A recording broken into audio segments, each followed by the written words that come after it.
एक गांव में गंगू नाम का एक भिखारी रहता था। गंगू बहुत ही मनहूस था और हर समय रोता ही रहता था। एक दिन एक आदमी गंगू के सामने से गुजरता है। गंगू उसे देखकर रोना शुरू कर देता है। भगवान, मैंने क्या गलती की थी जो मुझे भिखारी बनाया? कैसी मनहूस जिंदगी है, कुछ भी मनहू मैं कर ही नहीं सकता क्योंकि जेब में माल ही नहीं होता। तभी वहाँ से राहुल नाम का लड़का अपनी मोटरसाइकिल से गुजरता है। राहुल गंगू को देखकर चिढ़ जाता है और बोलता है, ये सुबह सुबह कौन सा मनहूस मिल गया? इसकी शक्ल देख लो तो पूरा दिन ही खराब हो जाता है। अरे राहुल भैया, भगवान के नाम पर कुछ दे दो, कल से कुछ खाया नहीं है। कल यही बात तूने मेरे पिताजी से बोली थी और आज ठीक वही बात मुझे बोल रहा है। तुझे शर्म नहीं आती क्या? कोई काम कर ले, काम। अरे राहुल भैया, कुछ देना हो तो दो, ज्ञान मत दो। अरे भिखारी का काम ही है मांगना, इसीलिए मैं लोगों से भीख मांगता हूँ।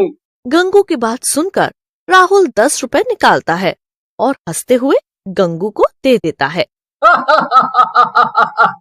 सही कह रहा है गंगू तू, ये काम ही तो है। लोगों के पैसे पर मस्त अय्याशी करना काम ही तो होता है। ऐसा कहकर राहुल वहाँ से चला जाता है। लेकिन ये बात गंगू को अच्छी नहीं लगती और वे गुस्से में बोलता है, इस राहुल के बच्चे का कुछ तो करना पड़ेगा, ये बहुत चालाक बन रहा है। अरे भिखारी हूँ तो क्या, मेरी कोई इज्जत नहीं है? राहुल गंगू के पास से निकलकर अपनी बाइक पर मस्ती से जा रहा होता है। तभी उसके सामने एक भैंस आ जाती है और भैंस को बचाने के चक्कर में राहुल अपनी बाइक का संतुलन खो देता है और एक पेड़ से टकरा जाता है। अरे मर गया रे, मेरी कमर ही टूट गई। मेरी प्यारी बाइक भी गई। ये गंगू सच में ही मनहूस है। आज सुबह मुझे दिखा और आज ही मेरा एक्सीडेंट हो गया। मनहूस कहीं का। राहुल जिस पेड़ से टकराया होता है उस पेड़ पर चुड़ैल का साया होता है। चुड़ैल पेड़ से नीचे गिर जाती है और बोलती है, ये कौन है जो मुझे सोने नहीं दे रहा? इतनी बढ़िया नींद आ रही थी मुझे। चुड़ैल को सामने देखकर राहुल की पैंट गीली हो जाती है और वे डरते डरते बोलता है, चुड़ैल जी, ये गलती मेरे से हुई है। मेरी बाइक आपके पेड़ से टकरा गई, मुझे माफ कर दो और जाने दो। तभी चुड़ैल अपनी आंखें बंद कर लेती है और थोड़ी देर बाद खोलती है। मैं तुझे जाने नहीं दे सकती। मेरे एक सेवक ने मुझसे तेरे बारे में शिकायत की है। अब तू यहाँ से नहीं जा सकता, समझा? चुड़ैल की बात सुनकर राहुल हैरान रह जाता है और अपने ज्यादा बोलने की आदत की वजह से बोल पड़ता है, आपके सेवक की शिकायत? चुड़ैल जी, लगता है आपका भी 5G नेटवर्क चल रहा है, आपको भी व्हाट्सएप आने लग गए हैं। राहुल की बात सुनकर चुड़ैल गुस्से में लाल हो जाती है और बोलती है, चुड़ैलों से मजाक? तो है तुम इंसान अपनी हद भूल गए हो। तुझे मजा चखाना ही होगा। तेरी ज्यादा बोलने वाली जुबान ही निकाल लेती हूँ। ऐसा कहकर चुड़ैल राहुल की जुबान निकाल लेती है। जुबान निकालते ही राहुल मर जाता है। अगली सुबह राहुल की लाश मिलते ही ये देखकर गांव वाले हैरान रह जाते हैं और राहुल का अंतिम संस्कार कर देते हैं। अगली सुबह गंगू फिर से चौक पर बैठकर आते जाते लोगों को देखकर भगवान से शिकायत कर रहा होता है। अरे भगवान, या तो मुझे उठा ले, नहीं तो इन अमीरों को उठा ले जो मुझे चिढ़ाते रहते हैं। एक मेरे को देखो और एक उन्हें देखो। हाय रे मनहूस के तभी गंगू के आगे से अमीर पति पत्नी गुजरते हैं।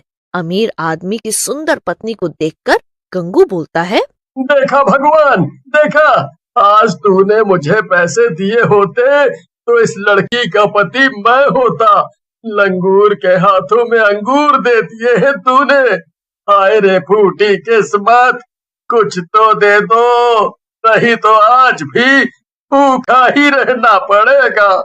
उसका रोना सुनकर वहाँ से गुजर रहा एक गांव वाला बोलता है, अरे रो मत भिखारी भाई, मेरा टिफिन खा ले, मैं काम पर जा रहा हूँ, ले।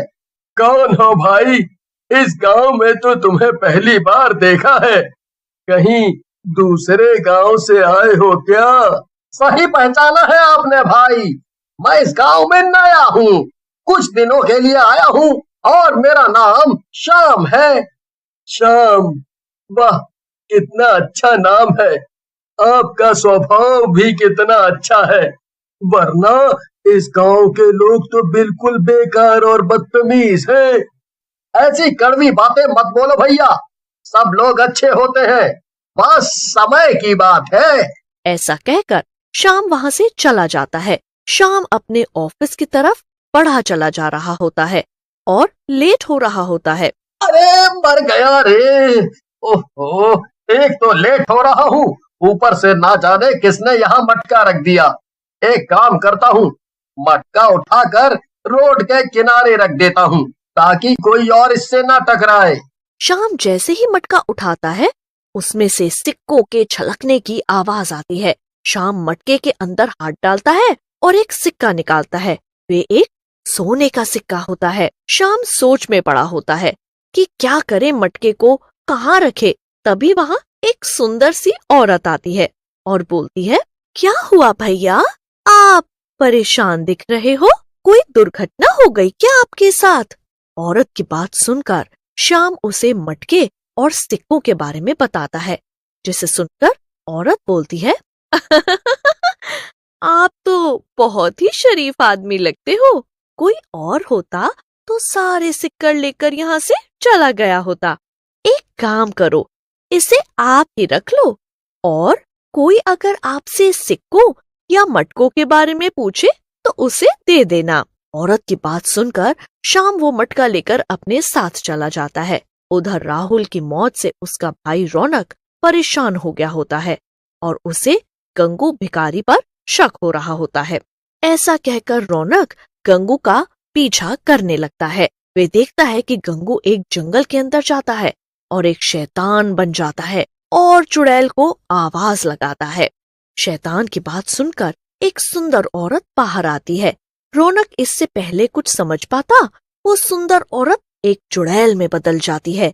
ये देखकर रौनक अपनी आंखें मलने लगता है। उसकी आंखें फटी की फटी रह जाती हैं। फिर रौनक छिपकर उनकी बातें सुनने लगता है। चुड़ैल शैतान से बोलती है, बस कुछ और अच्छे लोगों को हम उनकी इच्छाओं का इनाम दे दे तो हम दोनों भी इस चुड़ैल और शैतान की योनि से आजाद हो जाएंगे। क्यों स्वामी? सही कह रही हो चुड़ैल रानी, वैसे भी मैं भिखारी बन बन कर परेशान हो गया हूँ। मुझे तो कई बार लगता है कि मैं कहीं सच में भिखारी तो नहीं। फिर रौनक वहाँ से चला जाता है और अगले दिन गंगू भिखारी के लिए खूब पकवान बनाकर लाता है। रौनक को देखकर गंगू सब समझ जाता है। रौनक खुशी खुशी वहाँ से चल पड़ता है।